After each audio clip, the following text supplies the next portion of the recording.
মুখ্যমন্ত্রী অসত্য ভাষণে পটু। তিনি নবান্নে বসে দলীয় কর্মসূচি, কেন্দ্রের সরকারের বিরোধিতা সমস্ত কিছু করেন।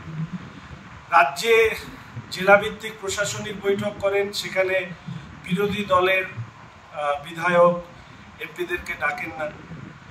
টি অ্যাডভাইজারি বোর্ড করেন, সেখানে বিধায়ক এমপিদেরকে বিরোধী দলের তাদেরকে অন্তর্ভুক্ত করেন না। বিভিন্ন রোগী কল্যাণ সমিতি হয়, সেখানেও বিরোধী দলের বিধায়ক এমপিদেরকে অন্তর্ভুক্ত করেন না। ফলে মুখ্যমন্ত্রী কি বলছেন তার উপরে সম্পূর্ণ বিশ্বাস করা খুব কঠিন। এর আগে তিনি বলেছিলেন যে ঝাড়খণ্ডের মুখ্যমন্ত্রীও এই নীতি আয়োগের সভায় যাবেন, কিন্তু তিনিও যাননি। ফলে ভেতরে কি হয়েছে সেটা যতক্ষণ না পর্যন্ত সরকারি স্তরে কোনো বিবৃতি পাওয়া যাচ্ছে, ওনার বক্তব্যের উপরে মন্তব্য করাটা খুবই কঠিন। তা সত্ত্বেও যদি একটি কথা আমি বারবার করে বলার চেষ্টা করেছি, এক অর্থনৈতিক বঞ্চনার কথা উনি বলছেন। ইতিমধ্যে কেন্দ্রের সরকার, মাননীয় অর্থমন্ত্রী নির্মলা সীতারামন, তিনি বিস্তারিতভাবে জানিয়েছেন যে ভারতবর্ষের অন্যান্য রাজ্যের সাথে পশ্চিমবঙ্গ সাধারণ বাজেট এবং রেলে কত পরিমাণ অর্থ পেয়েছে। কিন্তু একটি ঘটনা মুখ্যমন্ত্রী সামনে আনছেন না, সেটা হচ্ছে যে ভারতবর্ষের তিন ধরনের সরকার, কেন্দ্রের সরকার, রাজ্যের সরকার এবং তৃতীয় স্তরের সরকার, যাকে আমরা পৌরসভা, পঞ্চায়েত, পৌর কর্পোরেশন হিসেবে জানি।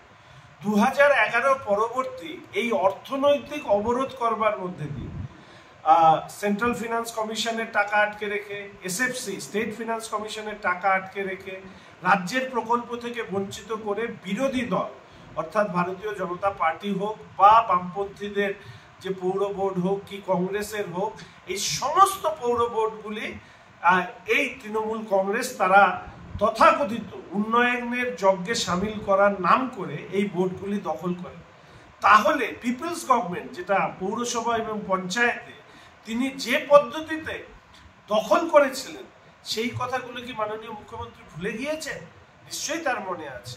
কেন্দ্রের সরকার অনেক উদার বলে পশ্চিমবঙ্গের প্রতি, সে আবাস যোজনায় হোক, 100 দিনের কাজের প্রশ্নে হোক, জল জীবন মিশনের প্রশ্নে হোক, প্রতিটি ক্ষেত্রে পরিকাঠামো, রাস্তাঘাট উন্নয়নের ক্ষেত্রে হোক, জলের মতন টাকা দিয়ে গিয়েছে। আজকে গঙ্গার তল দিয়ে মেট্রো চলছে কেন্দ্রীয় সরকারের উদ্যোগে। ফলে বঞ্চনার যে বক্তব্য, সেই বক্তব্য যে সঠিক নয়, ইতিমধ্যেই সেটা নির্মলা সীতারামন, আমাদের মাননীয় কেন্দ্রীয় অর্থমন্ত্রী, বলেছেন। তার পাশাপাশি মুখ্যমন্ত্রীর যে স্বীয় চরিত্র, অর্থাৎ তার দলের যে চরিত্র, সেই দলের চরিত্র অনুযায়ী তো নীতি আয়োগ চলবে না। নীতি আয়োগ তো নিশ্চিতভাবে ওনার দলীয় বক্তব্য রাখবার জায়গা নয়। তথ্য নেই, সঠিক মতন ডকুমেন্টেশন নেই, শুধু টাকা চাইলে তো হবে না। টাকার সাথে সাথে কোটি কোটি টাকার যে দুর্নীতি এই পশ্চিমবঙ্গে কেন্দ্রীয় সরকারি প্রকল্পে হয়েছে, তার উত্তর কে দেবে? এই রাজ্যের বাজেট যদি আমরা 23-24-এর দেখি, প্রায় 87,000 কোটি টাকার মতন হচ্ছে ওনাদের রাজ্যের নিজস্ব আয়। আর শুধু স্যালারি, পেনশন আর ইন্টারেস্ট দিতে রাজ্যকে ব্যয় করতে হয় 1,03,000 কোটি টাকার উপরে। ফলে যে রাজ্য কেন্দ্রীয় অর্থ এবং বাজারের ঋণ, তার উপরে দাঁড়িয়ে রাজ্য চলছে, যে রাজ্যে যে মুখ্যমন্ত্রী দিয়ে দেন না, নতুন করে কোনো চাকরি হয় না, কর্মসংস্থান হয় না, তার কারণ একটাই, এই রাজ্যের নিজস্ব আয়টাই এত কম যে রাজ্যেরই কর্মচারীদের পেনশন, মাইনে এবং ইন্টারেস্ট, লোনের ইন্টারেস্ট দেওয়া সম্ভব হয় না। ফলে স্বাভাবিকভাবে মিথ্যে ভাষণে পটু রাজ্যের বর্তমান মুখ্যমন্ত্রী তিনি কি বলছেন তার উপরে বিশ্বাস না করে আগে নীতি আয়োগ থেকে সরকারি বিবৃতি আসুক, তারপরে নিশ্চিতভাবে আমি আমার বক্তব্য চাপ।